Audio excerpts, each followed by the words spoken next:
Julie, c'est une assistante virtuelle à intelligence artificielle qui s'occupe de gérer toutes les tâches relatives à votre agenda. Nos clients aujourd'hui, c'est beaucoup des exécutifs et des dirigeants de petites à moyennes structures, des gens qui ont un calendrier assez chargé, qui ont pas mal de rendez-vous à l'extérieur et qui vont ou ne vont pas avoir déjà un assistant ou une assistante. Si tu veux utiliser Julie, c'est très simple, tu vas t'inscrire sur le site. Pour t'inscrire sur le site, tu as juste besoin de donner accès à ton calendrier, donc tous les calendriers en ligne compatibles, Google, iCloud, Exchange, etc. Et on va te demander quelques préférences de base sur, par exemple, quelle est l'adresse de ton bureau, quel est ton numéro de téléphone, si tu as un restaurant préféré quand tu vas faire des déjeuners à l'extérieur. Et à partir de là, quelques minutes plus tard, tu vas pouvoir envoyer ton premier email à Julie et lui laisser gérer l'organisation de tes rendez-vous. En fait, nous, pour toute la partie donc, intelligence artificielle, ce qu'on a fait, c'est qu'on a vraiment formalisé le processus de prise de rendez-vous.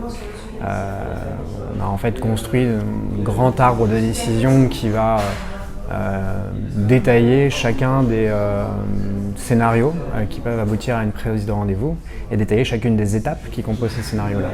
Et en fait, à chaque fois qu'on va avoir un nouvel email qui arrive dans un processus d'organisation du rendez-vous, et ben on va analyser cet email avec plein d'algorithmes différents pour répondre à des questions qui peuvent être très basiques comme est-ce qu'il va s'agir d'un déjeuner, d'un café ou d'un call téléphonique, jusqu'à des questions un peu plus complexes qui peuvent aller jusqu'à est-ce qu'il y a une contrainte de temps exprimée par tel participant pour dire je serai dispo ou pas dispo lundi après-midi par exemple. Donc aujourd'hui effectivement on parle à Julie par email. Pourquoi l'email? Simplement parce que c'est le moyen de communication le plus répandu dans le monde de l'entreprise.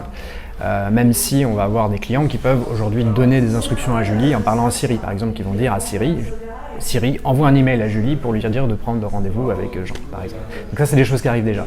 En revanche, en fait, nous, la particularité qu'on a par rapport à d'autres bots intelligents, comme on en parle beaucoup aujourd'hui, c'est qu'on va gérer de la conversation avec plusieurs personnes qui sont la majorité du temps pas dans les mêmes entreprises, donc qui ne vont pas nécessairement avoir les mêmes modes de communication, sauf un mode de communication commun qui est l'email. Donc on pourrait imaginer des modes de communication comme Slack ou des réseaux internes pour juste donner des instructions à Julie, mais nous dans tous les cas, pour avoir une conversation entre plusieurs personnes qui vont être dans des organisations différentes, on va être obligé de repasser par un moyen de conversation commun qui est l'email. Pour parler à Julie, c'est très simple. En fait, il suffit de lui parler comme tu parlerais à une réelle personne, un réel assistant ou une réelle assistante. Parce qu'en fait, nous, le gros avantage qu'on a par rapport à plein d'autres systèmes d'intelligence artificielle, c'est qu'on va avoir toujours derrière un humain qui va vérifier et superviser l'intelligence artificielle.